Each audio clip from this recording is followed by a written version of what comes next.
मी तुम्हाला सांगितलं होतं की स्तोत्र मंत्र कोणत्या पुस्तकामध्ये तुम्हाला भेटणार आहे ते मी तुम्हाला सांगणार आहे. तर हे नित्यसेवा आहे. हे केंद्रामध्ये गुरुपीठानुसार आहे. हे पुस्तक गुरुपीठातलं आहे आणि हे कोणत्या पण केंद्रात तुम्हाला सहज अगदी उपलब्ध होईल कुठे पण. आणि या पुस्तकामध्ये तुम्हाला सगळे स्तोत्र मंत्र भेटून जातील. आणि आता पाहूयात आपण की यामध्ये मी जे तुम्हाला जे मंत्र वगैरे सांगितले ते कुठे आणि कोणत्या पानावर तुम्हाला भेटतील ते. तर आता हे असं पुस्तक आहे.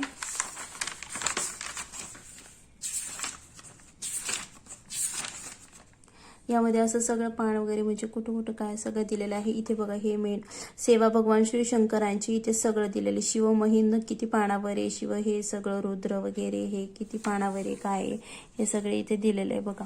या पुस्तकात तुम्हाला सगळं भेटून जाईल. आणि आता मेन पाहूयात की तुम्हाला जे जे सांगितलं होतं मी काय काय वाचायचं आहे तर ते कोणत्या पानावर आहे ते बघूयात.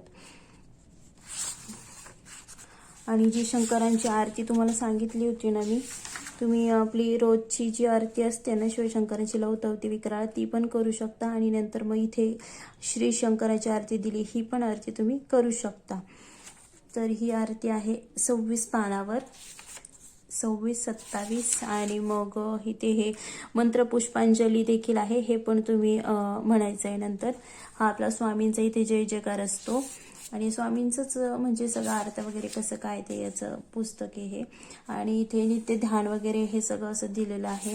आणि त्यानंतर मग तुम्हाला आता मेन मी सांगितलं होतं की शिव गायत्री मंत्र.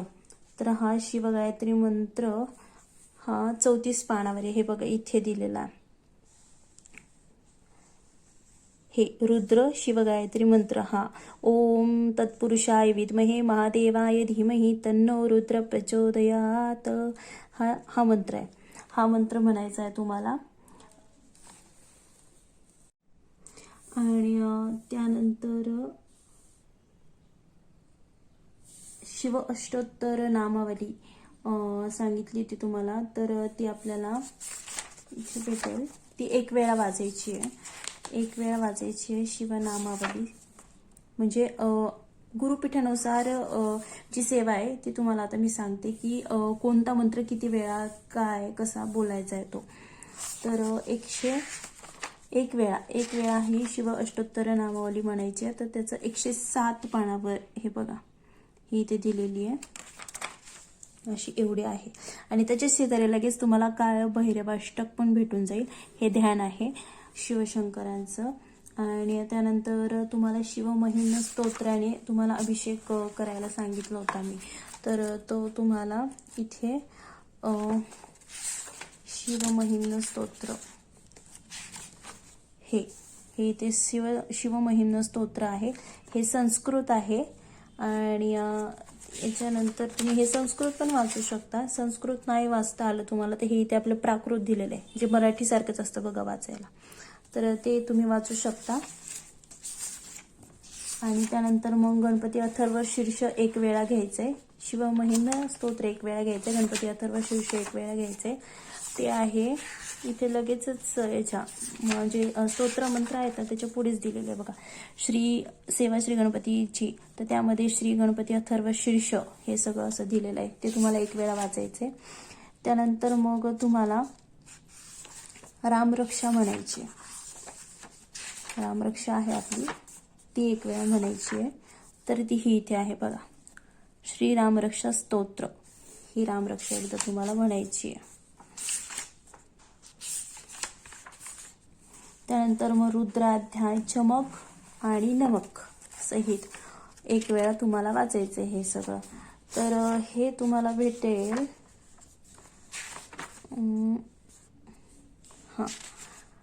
रुद्राध्याय हे बघा इथे श्री रुद्राध्याय संस्कृतमध्ये हे. तर हे तुम्हाला 86 पानावर भेटणार आहे. तर हे 86 पानावर आहे असं संस्कृत आहे हे. आणि याच्यानंतर तुम्हाला जर हे संस्कृत वाचता येत नसेल तर तुम्ही मराठीमध्ये पण आहे इथे. तर ते मराठी दाखवते मी तुम्हाला. मराठीमध्ये पण तुम्ही हे वाचू शकता. आता काही काहींना नाही एवढं संस्कृत जमत नाही का पहिल्या वेळेस, तर मग हे इथे रुद्राध्याय हे बघा, हे तुम्ही असं वाचू शकता मराठीतून, प्राकृत ज्याला म्हणतात ते. त्यानंतर मग शिवकवच आहे. शिवकवच तुम्हाला एक वेळा बोलायचं आहे, एक वेळा म्हणायचं आहे, तर ते तुम्हाला इथे सापडेल 104 पान नंबर. शिवकवच स्तोत्र हे इथे 104 वर संस्कृत आहे हे. आणि संस्कृत परत एकदा वाचता जर येत नसेल तुम्हाला, तर मग तुमच्यासाठी आहे इथे मराठीमध्ये, म्हणजेच आपलं प्राकृतमध्ये शिवकवच, हे पण तुम्ही वाचू शकता. हे झाल्यानंतर मग शिवगायत्री मंत्र. शिवगायत्री मंत्र जो तुम्हाला मी सांगितला होता की याच्यात आहे, जे आपले मंत्रांचं आहे ना, त्यामध्ये सापडून जातो तो लगेच. हे इथे आहे ते, हे बघा, रुद्र गायत्री मंत्र, शिवगायत्री मंत्र एकच येतो. तो मंत्र बोलायचा एक माळ तुम्हाला, किंवा एक माळ नाही जमलं तुम्हाला तर मग 11 वेळा बोलू शकता तुम्ही. आणि त्यानंतर मग महामृत्युंजय मंत्र म्हणायचा आहे तुम्हाला आपला. ओम त्र्यंबकं यजामहे सुगंधिं पुष्टिवर्धनम् उर्वारुकमिव बंधनान् मृत्योर्मुक्षीयमामृतात्. हे मामृतात आहे, पण खूप लोक असं फास्ट बोलतात तर तेव्हा त्यांच्या तोंडातून यमामृतात टिकतात, पण ते यमामृताचा अर्थ वेगळा होतो, तर त्यामुळे थोडासा गॅप घ्यायचा आहे. मृत्योर्मुक्षीय मामृतात असं हा इथं महामृत्युंजय मंत्र आहे. त्यानंतर मग लगेच तुम्हाला हा 11 वेळा बोलायचा आहे तुम्हाला. त्यानंतर महामृत्युंजय मंत्र पंचप्रणव युक्त हा इथे दिलाय बघा, हा पण तुम्हाला मंत्र म्हणायचा आहे 11 वेळा. त्यानंतर संजीवनी मंत्र आहे, तो पण बघा इथेच दिलेला आहे. संजीवनी मंत्र हा पण म्हणू शकता तुम्ही, आणि हा इथे पण आहे, तर तुम्ही हा म्हणू शकता. हा पण इथे 11 वेळा म्हणायचा आहे तुम्हाला. आणि त्यानंतर मग अमृत संजीवनी मंत्र हे दोन्ही 11 वेळा बोलायचे तुम्हाला. हा महादेवांना खूप आवडणारा मंत्र आहे, त्यामुळे हा मंत्र जास्त वेळा तुम्ही जेवढा बोलाल तेवढं चांगलं आहे.